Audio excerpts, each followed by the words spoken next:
Hello, welcome to Epic Speak. In today's video, I'm going to share different ways to say sorry because we often find ourselves in situations where we have to apologize and we say sorry so many times that the word loses its meaning or simply isn't enough when you have to truly apologize for something serious. You can't get away with a simple sorry for breaking somebody's vase and breaking somebody's heart, which is why I'm going to give you 20 alternatives to sorry. And in the course of this video, I'm also going to tell you how to deliver a well-rounded apology. So make sure you stay till the end and let's get started. The first phrase is sorry about that. Sorry about that. You can use this phrase for little things or small mistakes. Sorry about that, I gave you the wrong file. If your mom asks you, did you get the groceries?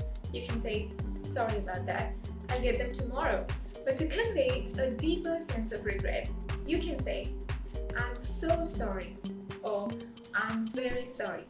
For example, I'm so sorry I woke you up. You can also say, I'm terribly sorry, or I'm awfully sorry. For example, I'm terribly sorry that I couldn't come to pick you up. Here's another one. You can say, I'm so very sorry, or I'm ever so sorry. This one is a bit formal. For example, I'm so very sorry that I forgot to inform you about the surprise audit. Or, I'm ever so sorry that I scared you. If you cause some physical harm, like if you bump into people or drop things near them, you can say, I'm sorry, are you alright? Or you can also say, did I hurt you? I'm sorry, did I hurt you? The next one is, my bad. It's the same as my mistake, my fault.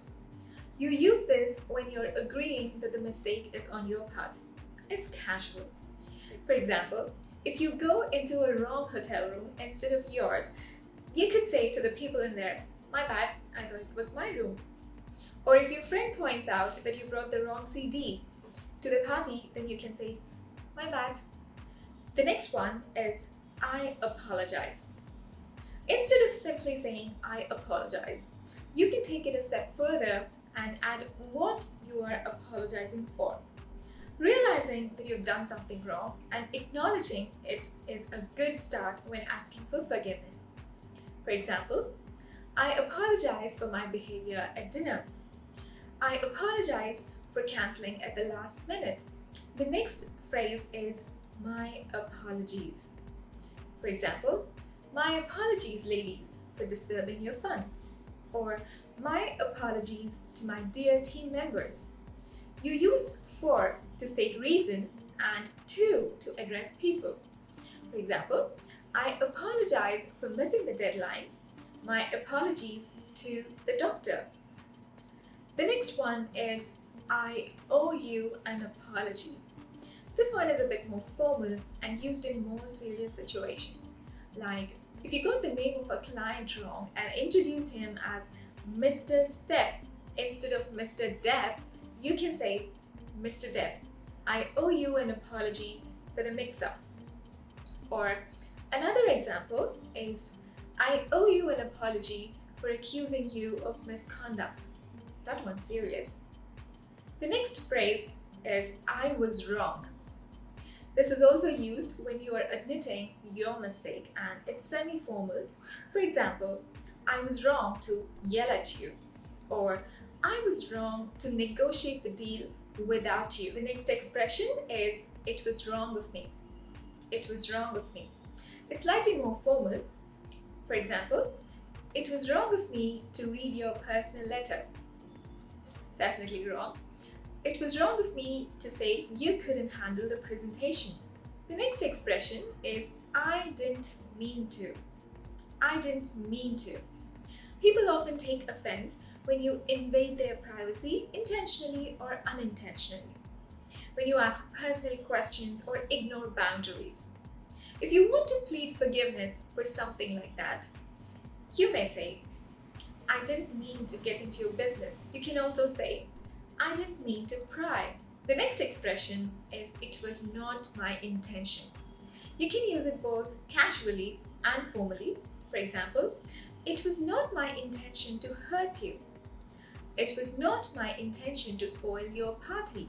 The next expression is, I was out of line. I was out of line. Use this to agree that you made a mistake or crossed certain boundaries. For example, I was out of line to insult your fiance. I was out of line to unlock your phone using face recognition while you were sleeping. You can also apologize by saying, I shouldn't have or I should have. For example, you were right. I should have listened to you. This also counts as an apology. Or, I shouldn't have taken your bike without asking.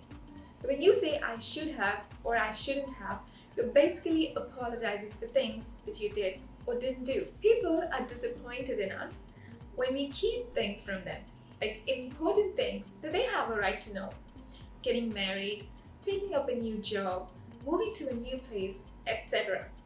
If people are angry with you because you withheld information from them, you can apologize by saying, I'm sorry, I shouldn't have hidden things from you, or I should have told you. You had a right to know. The next one is, I messed up. I messed up. For example, I messed up. I brought my boss paneer parathas, but it turned out she was lactose intolerant. Lactose intolerant is a condition where your body cannot process the sugars in milk and milk products. Another example, I messed up. I accidentally sent your wedding invitation to your ex. The next expression is, words cannot express. You can also say, I cannot put into words. You can use these expressions to show deep regret. For example, words cannot express how sorry I am for breaking my promise. Or, I cannot put into words how sorry I am for mistreating you. The next expression is, sorry, but you had it coming. This is used to justify yourself, and you're really saying that the other person deserved your behavior. It's also very casual. For example, a parent might say to a teenager, I'm sorry I changed the Wi-Fi password, but you had it coming. You didn't touch your books all week. Use this with caution, because apologies are all about owning up to your mistakes. The next expression is, it was thoughtless of me. It was thoughtless of me. A sincere apology doesn't just stop at admitting your mistake. If you messed up real bad and you want forgiveness, figure out a way to set things right instead of just saying sorry. And offer the solution along with your apology. You can say something like, let me make it up to you, or it's the least I could do. For example, it was thoughtless of me to let my son play with your vacuum cleaner. Let me buy you a new one. It was thoughtless of me to spill coffee on your brand new dress. The least I could do is get it dry cleaned. The next expression is, won't happen again. Won't happen again. Use this expression to reassure that whatever you did wrong will not be repeated. For example, I'm sorry I missed the deadline. It won't happen again. And the last expression is asking for forgiveness. I hope you can forgive me. I hope you can forgive me. For example, I hope you can forgive me for missing your wedding. Or, I hope you can forgive me for losing my cool. When you lose your cool, you just yell at people or say things that you don't normally do. Those are 20 ways in which you can apologize. A winning apology has at least 4 elements: realizing your mistake and owning up to it, expressing regret, making amends, and assuring it won't be repeated. Your apology depends on the level of intimacy you have with the other person, and your tone of voice should reflect your emotion. But an apology means nothing if you're constantly delivering it, meaning if you're always saying sorry. Once you have apologized, try not to repeat the same mistake.